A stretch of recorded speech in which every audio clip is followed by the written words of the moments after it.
کہ میرے نبی پاک علیہ جس معاشرے میں تشریف لائے نا، اس معاشرے میں بڑے عیب پائے جاتے تھے. بچیوں کو زندہ دفن کر دیتے تھے، قتل و غارت تھی، سارا کچھ تھا. ابو سفیان کہتے ہیں ہم سارے جرم کرتے تھے، لیکن عرب کے لوگ جھوٹ نہیں بولتے تھے. عرب کے لوگ، یہ ذرا غور کرنا، انفرادی بات عرض کر رہا ہوں. فرماتے چوری چکاری ظلم بربریت سارا کچھ تھا، پر ہم سمجھتے تھے کہ جھوٹ بولنا ہمارے حسب نسب کے خلاف ہے، یہ ہماری شان مردانگی کے خلاف. ہم کہا کرتے تھے کمزور لوگ جھوٹ بولتے ہیں، بزدل لوگ جھوٹ بولتے ہیں. جو لوگ حسب نسب والے ہوتے ہیں، کردار و عمل والے ہوتے ہیں، سردار ہوتے ہیں، جن کا پیچھے کوئی بیک گراؤنڈ ہوتا ہے، وہ لوگ کبھی جھوٹ ہے.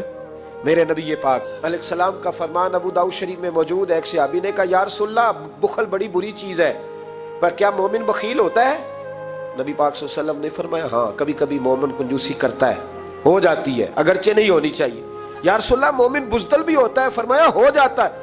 عرض کیا یکون المومن کذابا، یا رسول اللہ مومن جھوٹا بھی ہوتا ہے؟ فرمایا قال لا، مومن سب کچھ ہو سکتا ہے پر مومن جھوٹا ہو سکتا، مومن جھوٹ بول سکتا، جھوٹ نہیں اس کی زبان سے نکلتا، یہ مومن کی شان ہی نہیں. عرب کے لوگ کہتے ہیں کہ جھوٹ ہماری مردانگی کے خلاف. ہمارے تو ملک میں جتنا بڑا جھوٹا ہوتا ہے اللہ ماشاءاللہ اتنا وہ بڑا قد کر جاتا ہے. جس کو ہمارے ملک میں لوگوں نے سیاست نام ہی جھوٹ کا سمجھا ہے. ٹی وی پہ بیٹھ کر بہت بڑی جماعت کا بہت بڑا سربراہ کہتا ہے فلانا کام 6 مہینے میں ہو جائے گا. ناراض ہو گئے آپ لوگ؟ چلو جو کوئی گل نہیں، بہت بڑی بات 6 مہینے میں ختم، ٹھیک ہو جائے گا آپ کا مسئلہ. اور 6 مہینے کے بعد جب پوچھا جاتا ہے تو کہتے ہیں سیاسی بیان تھا. رات گئی تو اتنا ظلم شرم ہی نہیں آئی.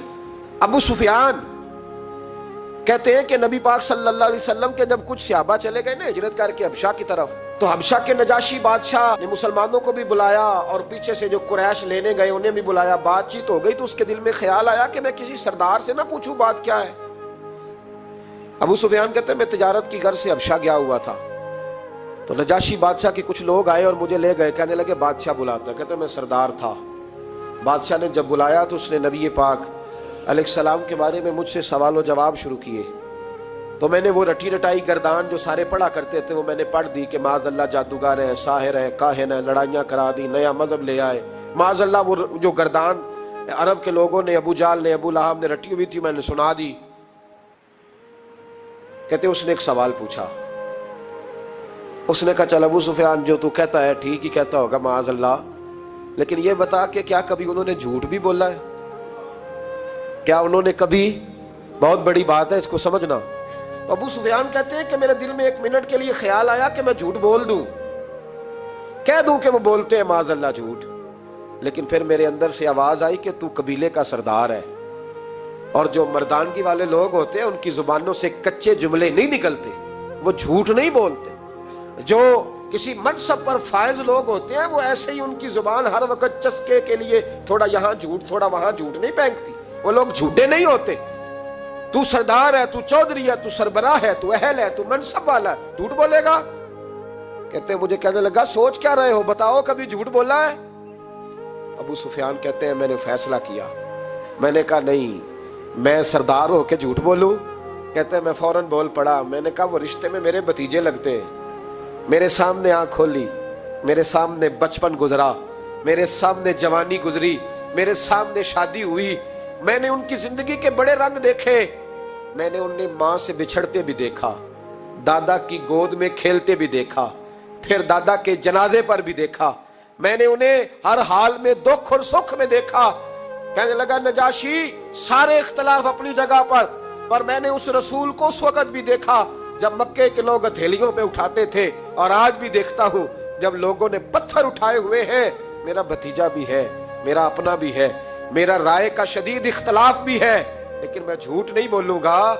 وہ میرا بھتیجا دکھ میں ہو یا سکھ میں ہو، وہ آسانی میں ہو یا تکلیف میں ہو، امیر کے پاس بیٹھے یا غریب کے پاس بیٹھے، اس کی زبان سے جب بھی نکلتا ہے حق اور سچ ہی نکلتا ہے. اس نے زندگی میں کبھی جھوٹ بولا؟ اسیر دشمن کی چاہ میں بھی، مخالفوں کی نگاہ میں بھی امی ہے، صادق ہے، معتبر ہے، میرا پیغمبر عظیم تر ہے. میرا پیغمبر عظیم تر ہے. کہا ان کی زبان سے کبھی جھوٹ نکلا؟ کبھی نہیں نکلا ان کی زبان سے جھوٹ. تو کہتے اب نجاشی نے فیصلہ سنایا. نجاشی نے بات کی, فیصلہ سنایا تو کمال کر دی. کیا بات کی نجاشی نے؟ کہنے لگا ابو سفیان پھر تم کس طرح کہتے ہو کہ ان کا دین سچا نہیں؟ کہنے لگے جو بندوں کے معاملے میں جھوٹ نہیں بولتا وہ رب کے معاملے میں کیسے بولے گا؟ جو بندوں کے معاملات میں جھوٹ نہیں بولتا ان سے یہ توقع کیسے رکھتے ہو کہ وہ اللہ کے معاملے میں جھوٹ بولیں گے؟ فرمایا مان کیوں نہیں جاتے کہ اگر وہ بندوں کے حق میں سچے ہیں تو اللہ کے پیغام کے حق میں بھی سچے. سچائیاں حسن ہے, سچائی حسن ہے, سچائی ایک خوبصورتی ہے, سچائی تیرا وقار ہے. دیکھیں نا تیرے جملوں کے لوگ قیدی ہو گئے اور جب ٹٹول کے دیکھا تو اندر سے تو کچھ اور نکل آیا. کل تو کچھ کہہ رہا تھا, سویرے اٹھ کے تو کچھ کہہ رہا ہے. تیرے لفظ کچھ ہے, تیرا رویہ کچھ اور ہے. زندگی میں یاد رکھنا کسی بڑے کی خوشامد کر کے کبھی اس سے محبت نہ ڈالنا.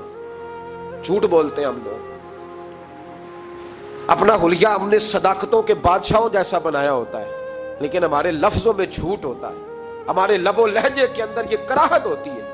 حضرت باجید بستامی فرمایا کرتے تھے جو زبان کا سچا نہیں ہوتا اس کو کبھی معرفت کا نور نصیب نہیں ہوتا.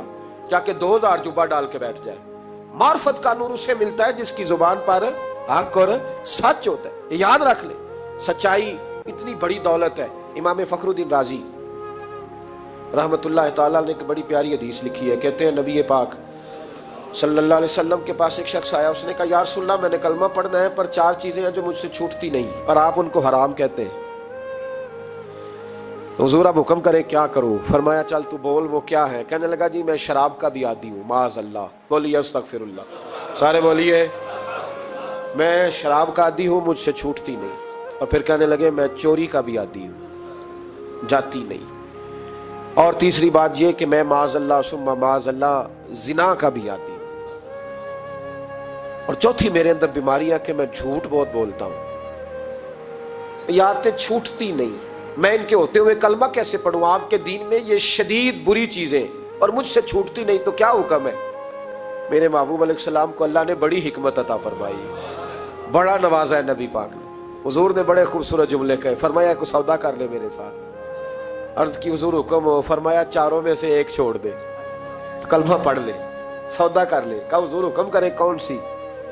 صحابہ کہتا ہے اب ہم گھوم رہے تھے کہ یہ کیا بات ہے, 4 چیزیں حرام قطعی ہیں. حضور کہتے ہیں ایک چھوڑ دے. میں ایک وعدہ کر. کہا یا رسول اللہ حکم کرے. تو صحابہ کہتے ہیں اب جب حضور نے کہا نا ایک چھوڑ دے تو ہم پھر تجزیہ کر رہے تھے کہ شراب بڑی گندی ہے, زنا بڑا گند ہے, چوری کسی کے حق میں ڈاکہ ہے, ظلم ہے. لیکن میرے نبی پاک علیہ الصلوۃ والسلام نے کیا خوبصورت فرمایا. فرمایا چل تو جھوٹ چھوڑ دے. کیا چھوڑ دے؟ اللہ اکبر. فرمایا جھوٹ چھوڑ دے. عرض کی باقی؟ فرمایا باقی اللہ فضل کرنے والا ہے, تو جھوٹ چھوڑ دے. اب لوگ کہتے ہیں کہ ہم حیران تھے کہ اتنی گندی چیزیں, شراب بھی, زنا بھی, چوری بھی, اور حضور نے صرف جھوٹ چھڑوایا ہے. وہ سردار کہتا ہے میں گھر گیا, شراب کی بوتل پہ ہاتھ ڈالنے لگا. دل میں خیال آیا شراب پی کے صحابہ کے مجمع میں جاؤں گا تو اگر کسی صحابی نے پوچھا کہ تو نے شراب پی ہے, جھوٹ بولوں گا تو نبی پاک کے وعدے کا کیا بنے گا, اور سچ بولوں گا تو اس محفل نور میں بیٹھوں گا کیسے شراب پی کے. کہتے 2-3 دفعہ ہاتھ بڑھایا پر مزہ نہیں آیا. میں نے پٹخی دیوار کے ساتھ بوتل, میں نے کہا یہ تو گئی, یہ نہیں پیوں گا آج کے بعد. کہتے پھر میں باہر نکلا اس عورت کے پاس رات گزارنے جہاں منہ کالا کرنا تھا. کہتے ہیں جب پہنچا تو اس نے پہلا سوال پوچھا. کہنے لگی سنا ہے تو کلمہ پڑھ گیا ہے. کہتے ہیں بس وجود چکنا چور ہو گیا. او میرے دوستو, لوگ پوچھتے تو ہے نا تو کس کا بیٹا ہے؟ ہاں ہاں او سنگیو, لوگ پوچھ لیتے ہیں تو کس استاد کا شاگرد ہے. اور یارو یاد رکھو تیرا حلیہ دیکھ کے لوگ پوچھتے ہیں تو کس مرشد کا مرید ہے. یاد رکھ اپنے لیے نہ صحیح کسی کی عزت کے لیے صحیح, اپنے لیے نہ صحیح کسی کی عزت کے لیے. تو کسی کے لیے ہی بدل دا یار, تو کسی کا ہی خیال کر جا, چل کسی اور کے لیے اپنے آپ کو تبدیل کر جا. اپنے لیے نہ صحیح دیکھ تو کسی اور کے لیے ہی بدل جا. اب تیری کسی اور سے بھی نسبت ہے, لوگ کسی اور کے ساتھ تجھے منسوب کرتے ہیں. ان کا دیوانہ ہوں, ان کا مجذوب ہوں. کیا یہ کم ہے کہ میں ان سے منسوب ہوں؟ کہا اس بی بی نے. کہنے لگی سنا ہے تو کلمہ پڑھ گیا ہے. کہتے بجلیاں دوڑ گئی. میں نے کہا اگر جھوٹ بولوں تو حضور کے وعدے کا کیا بنے گا؟